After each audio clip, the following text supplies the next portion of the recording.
I'm Jessica Morris. I'm the Transportation Planning Manager for the City of Missoula and for the Missoula MPO. And so I really appreciate all you guys being here today for our second public meeting of the Pedestrian Facilities Master Plan. I'm going to let Aaron do most of the talking, but I just wanted to welcome everybody and give you a couple of quick announcements. So you should have gotten an agenda when you walked in, which on the back side has area for you to write down comments or thoughts that you might have as we go through that. So make sure you drop that back off to us before you leave. If you do need to leave before we are finished, that's totally fine. But we ask that you exit out these doors because the front door is going to be locked a little bit later. Restrooms are down the hall to the left, and I think that's it. So thanks for being here, and I'm going to hand it over to Aaron Wilson. All right, thanks. Thank you all for coming. We're pretty excited for this meeting. Hopefully we'll do as little talking as possible and get as much information from all of you that we can then take back and use to help refine some of the work we've been doing over the last couple of months related to thinking about how we prioritize sidewalks and where we build those and where we invest the limited amount of funding that we have. A couple of housekeeping items before we get started. We're going to do some experimenting with technology today and try to move a little bit further into the 21st century and take advantage of the smartphones and the things that we have available to us. So first question, is there anyone here who doesn't have a smartphone that can access Wi-Fi? We have a couple of iPads that we can pass out that are already set up. So just a couple here. Here, I'll just pass those out. So we're going to start with just kind of a quick intro for those of you who weren't here for our kickoff meeting or haven't been participating all along, just to kind of get everyone up to speed about what this plan is, what we're trying to do, and where we're at in the process. The next piece is going to be 20 minutes or so for a group activity at your tables, and it looks like we have pretty good even distribution, so that's good. And then we're going to move into talking about some of the ways we might prioritize in addition to the activity here, which is really forcing you to think about where you would put limited sidewalk infrastructure given a very small budget and a lot of need around the city. So then we'll talk about some other priorities and some of the data that we're working with, get some feedback from you. And then at the end, we're going to ask everyone to vote on one of the options that we have laid out in the back. And so hopefully by the end of this presentation, you'll all be familiar enough with the data and what we've done with those that you can provide some useful feedback that we can then take, refine those, make them better, and maybe start to think about which one of those options we would want to go with as a community to think about investing in sidewalks. Does that all make sense? Any questions so far? All right, so quick update on the process and where we're at. So we've been going for, quite a few, 6 or 7 months now. We started over the summer collecting some existing conditions data. So we had a whole fleet of volunteers out with, again, using some technology, using smartphones to assess the conditions of our sidewalks. And a number of folks here were involved in that, which is good to see those volunteers still involved. And they probably know more about the condition of our sidewalks than I do because they were out there collecting that information. But we're using that to look at, where do we have different kinds of facilities, what's the condition, and then how can we use that to think about investing in improving them. We also looked at a lot of different data. Some of the data that's on these boards and that you'll be working with today is stuff that we collected over those months and started to look at and think about how we would use it to look at and evaluate our pedestrian network. So now we're in the second phase, which is establishing priorities. So how do we want to think about where we spend that limited amount of money? Where are we going to put sidewalks, knowing that it may take us 100 years at the current rate of funding to complete the sidewalk network?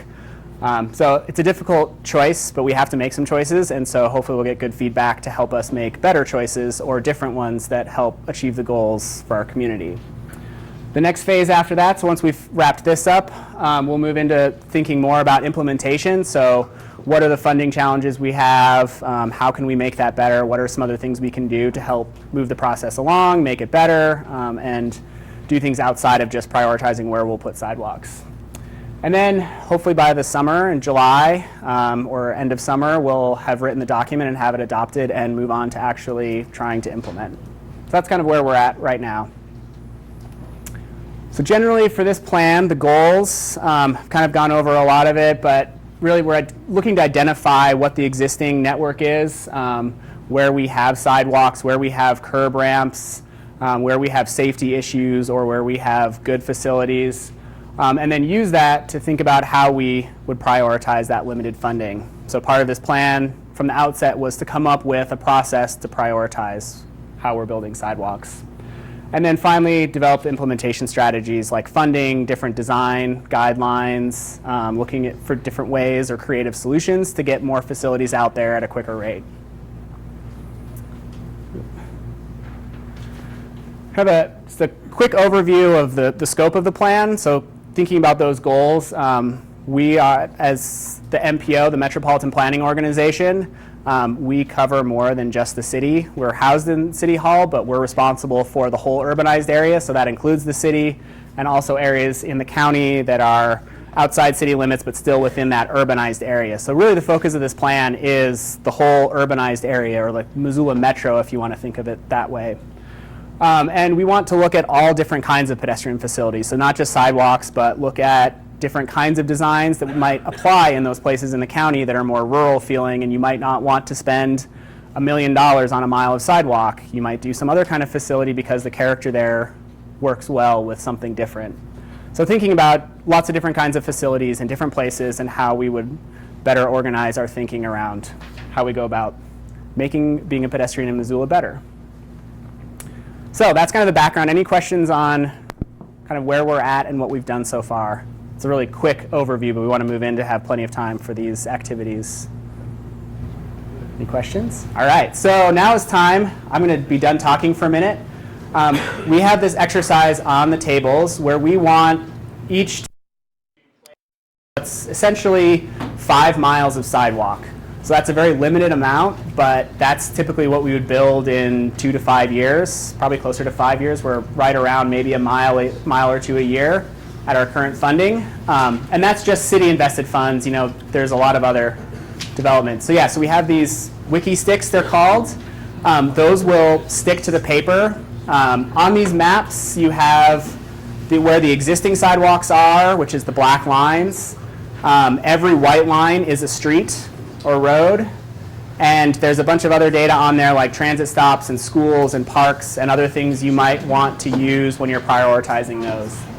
So a couple of rules. We're doing it as a table, so you have to work together at your table to come up with where you would put those sidewalks. We want everyone to think about and keep track of your thought process as you go and how you're prioritizing where you put them, and maybe jot some notes down. There's some room on the map to do that. You can't get more wiki sticks, so you're limited to those 6 sticks. Feel free to cut them up if you want to do, little small pieces of sidewalks here and there. I would just caution, don't get too hung up on little tiny sections of existing sidewalk you'll see in some places. You don't have to mold your wiki stick around that. Just generally think about if there's a big gap, you could fill that.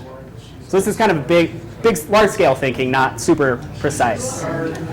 So go forth. We'll wander around if you have questions. Grab one of us. And I think that's what they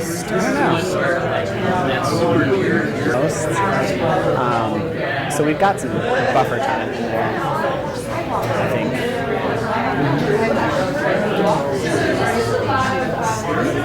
What do people think?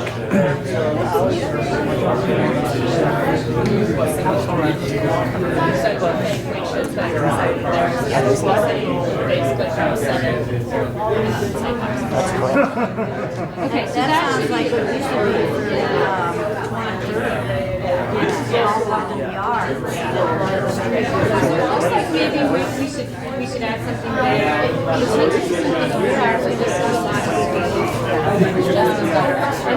I know, right? Yeah.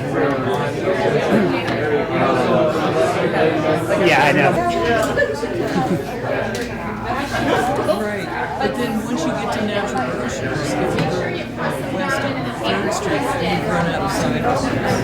Also sidewalks that you could do, where would you put them? Just to get people thinking about how do you think about where the most need is. And where would you prioritize, maybe the next 5 years worth of sidewalks? Yep, a lot of it. In this particular meeting, we're thinking a lot about sidewalks, but it's not, the plan itself is broader and just kind of all pedestrian facilities, so paths and ADA facilities and safety improvements and some interactive polling.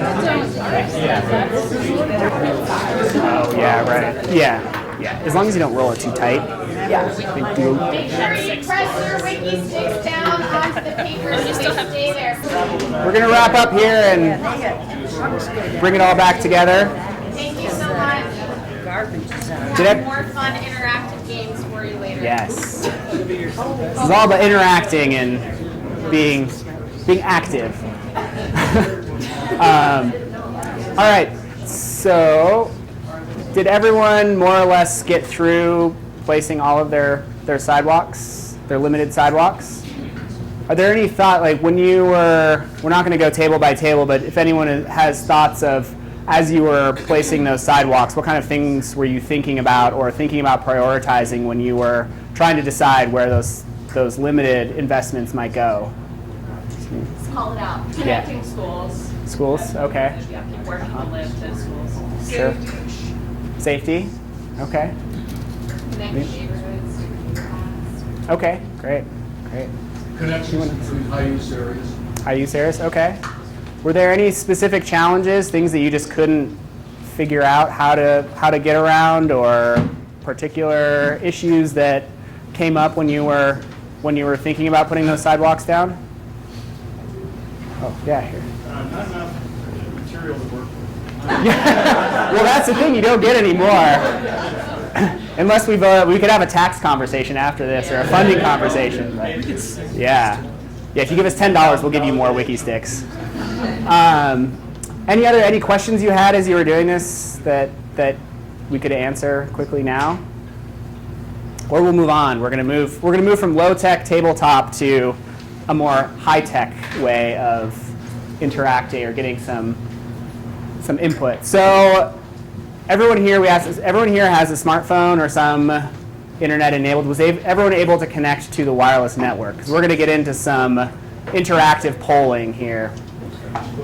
So once you're connected to the wireless, we have this website. If you go to menti.com, that's MENTI.com, and there's this code up here, 485182. You enter that code in, and it should take you to this slide on your phone. 48511111. Yeah. That was not the code. No, that was not the code. That was his password. Does everybody have something? Yeah, does everyone? We also have paper copies for people who really just don't want to deal with. Oh, okay, great. So just when you fill those out, just hand them to Dave or Tara or somebody, and we'll enter it for you. I'll talk a little bit while we're doing it. So we're gonna do some interactive polling. We want to get some feedback on some of the data that we've been using and the things we've been looking at as ways to prioritize sidewalks. Some of that comes back to what we heard from all of you, which is looking at things like schools and parks and other places you might walk to or walk for. And then we want to get some feedback on, generally why people are walking, just the context of, if we're going to improve the pedestrian network, what are we improving it for? Why do people want to use that network in their day-to-day activities? And then we're going to have some other fun questions mixed in there. So we're going to get started with a couple of test questions, because we always want to test the technology before we get to the hard questions and make sure that it's working for everyone. So if you want to, this question should show up on your phone. If you want to answer that, we'll do a couple, 20 seconds to give everyone a chance to. Is anybody still in need of assistance in connecting? Yeah, we can.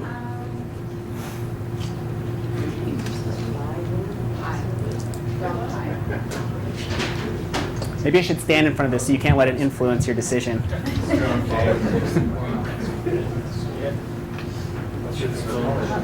Close. All right, this is the most important part of the presentation because this is what we're going to bring to the next meeting. No, not really. None of those things isn't on the table. Right, well, the health department won't let us serve dessert, so it's okay. All right, we have one more practice question just to make sure everyone is on board. So this question is picking which pet you would prefer. And I won't bias the two dogs that are there. It's not the pet you get, it's just which one is the best pet. Yeah. That's the correct choice, by the way. It's going through okay? All right, so now we're going to move into some actual questions. So the first, thinking about, when you're thinking about the pedestrian network, what is the primary reason that you would use a pedestrian facility in and around Missoula? So this is just trying to get some input on why people are walking and how we can better facilitate that in different ways. Does anyone else need a paper copy or?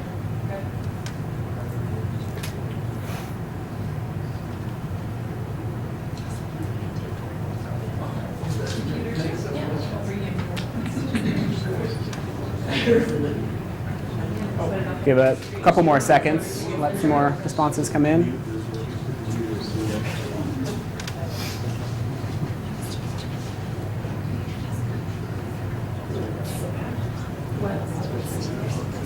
Has everybody entered their choice? Everyone on board? Oh, a couple more coming in. I've got one more. All right. So it looks like commute to work and school is the primary reason people are walking in Missoula, which I think makes a lot of sense. This is very similar to information that we hear in our other surveys, that's an important part of the pedestrian network for people to get to and from work and school. But also that something we don't always know is how much do people walk for personal errands and kind of your day-to-day tasks. Plus you have a low representation of people who are retired, so who may. Yes, want right. other reasons. Yep. You're not going to do a fair sample. Yeah, this is just kind of to get the people such as yourselves who are most invested in this process or able to attend. We'll also put some of this up on the web and get this info, but this is helpful for us to know when we're thinking about where would we prioritize building new sidewalks or facilities. If we're connecting people to where they work, then we're helping facilitate why people are walking. So that gets us to I'm going to do a little bit of talking interspersed with this just to give some context and kind of help us move on to the next questions and why we're asking the questions we are. We have a current kind of draft master plan for sidewalks. It's been around for a while. It gets updated. It's been updated a couple of times, but it's a tool that the city has used. Oh, hey, people are voting on this. That's great. I didn't even know that was an option. People love this plan. We're just going to stick with this. This is it. We're good. So the current plan we have, there was an emphasis placed on arterials and collectors in terms of building out the pedestrian network. The core of the city was kind of the priority area, so the downtown and the inner neighborhoods close to downtown. And then that plan really looked at prioritizing pedestrian generators, so things like multifamily, large institutions like the university, commercial centers, parks, trailheads, schools, all of those things were kind of involved in that, but it was primarily just looking at those we call pedestrian generators, things where there's a lot of people walking to and from them. So that's kind of where we're at today in terms of where we're prioritizing sidewalks. Did I go? Oh, there we go. So what we're interested in is of those things, kind of what we call the physical environment or the built infrastructure, so things that you would walk to, things like schools, transit stops, grocery stores. We want to know how important those different things are when you're walking to places or from. So this question is asking everyone to go in and you have 100 points to spend on each of these different things and you can spend them any way you want. But this is our way of think about what's more important, what is maybe less important, maybe they're all equally important, but you have those 100 points to allocate to each one of these. So we'll give 30. So like some of us might be here as like one member of a family. Uh-huh. Should we think about this in terms of all of our family members? Sure, if you want to be generous, yeah. Okay. Yeah. Make it sound like a bad thing. Yeah, no, I think that's good. Yeah, as a household, yes. Kids use it for different things than I do. Yeah, and that's important to know. We'll give a little bit more time for this question. It's a little bit more in depth.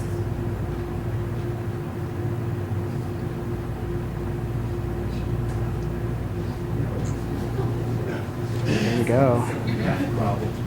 Yeah. It won't let you spend more than 100 points, so you don't have to worry about cheating.